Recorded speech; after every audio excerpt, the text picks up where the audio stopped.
Now the Commerce Department just releasing its revised second quarter GDP, revealing it dropped 0.6%. Last month it fell at 0.9%. The second quarter, the GDP dropped, and traditionally marking a recession. But that's so old school, which the White House has been trying to redefine. Here to react in reality, Making Money host Charles Payne. Charles, before we talk about that, revised slightly better than the shrank a little bit less. Yeah, I'll look at the details, but listen, the bottom line is we've got back-to-back negative GDP prints. And here's the interesting thing, maybe three. So we started out this quarter with the Atlanta Fed thinking we'd be at 2.5%. Yesterday, it dropped to 1.4%. The same movie. We saw the same thing in the second quarter. Initially, we thought it would be like 2.5%, 3% growth. And slowly but surely, as all the economic data came in, the numbers started getting lower and lower and lower until we had a negative number. This would be absolutely mind-boggling. You know, I think the debate over whether it's a recession or not is a dumb debate, right? Because it's up to the individual. Yeah, everyone watching this show lives their own lives. And by the way, I've done research on the 8 folks who decide whether it's not a recession, and they've got their own political leanings and things like that. So, you know, fine, whenever the NBER wants to timestamp this, it might, hopefully it'll be over, the whole thing, right? Because they can be as much as a year after the fact. But we are definitely heading in the wrong direction.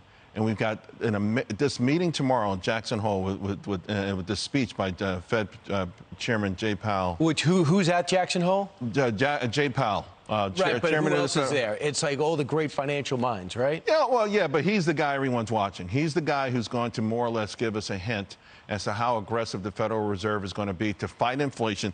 This is the crazy balancing act, right? They've got to fight inflation because if they let it run too much, it will imperil our economy to a point where it would be sort of, you know, you start thinking in levels that no one alive has lived.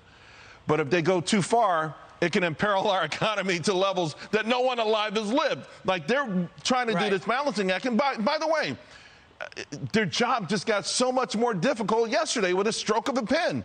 What do you mean? President Biden keeps pushing free money into the economy. And they're trying to get people to stop spending money. Why do prices go up? Economics 101. Too much money chasing too few goods. Stop. Cool out. Take a break. This is crazy. So, but $10,000 of loan forgiveness, and you got to wonder, if I'm 18 and I'm about to go to college, should I worry about paying back my loan or with the full length of the loan? If I'm 42, am I a sucker for making the payment? Yeah, yes. Well, you're not a sucker. You're an American who did the right thing. You feel like a sucker, though.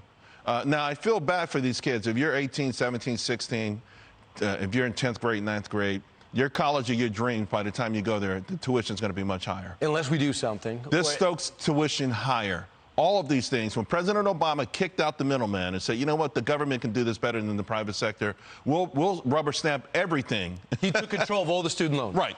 And this is, all of a sudden, student loans became the #1 debt out there. It just skyrocketed right through the roof. And, of course, there was no kind of fiscal discipline. And there was always a hint, right? There was always a wink, wink. We'll forgive this at some point. But it's a mistake. But, Charles, this thing, too, about the interest rates. Some of these interest rates are at 10% above prime. How do you get away with doing that? Well, again, you know, listen, the government was making a pretty good amount of money on this. They're going to lose cash now. For you know, even before this, they were going to lose almost $200 billion because of all the forgiveness that's already been done. But that's an industry where the private sector should have a greater voice, because the private sector will be guardrails. Right now, all you've had since President Obama kicked out the middleman, larger campuses, greater salaries. It's just been the Wild West. It's been the Wild West. And the administrators, that class is growing, and most of them vote with the Democratic Party, and that has a lot to do with what's going on right now. Oh, no, they're the new elite class of America. The college grads in this country, by President Biden, by the way, have been put above everyone else in this country. You should see how much money they've gotten in the last 2 years. It's mind-boggling. Well, I'll tell you, Charles, thanks for dressing up for me. I really appreciate it. Making Money with Charles Payne, same unbelievable suit at 2 o'clock today. And there's Charles. Subscribe to the Fox News YouTube channel to catch our nightly opens, stories that are changing the world and changing your life. From Tucker Carlson tonight.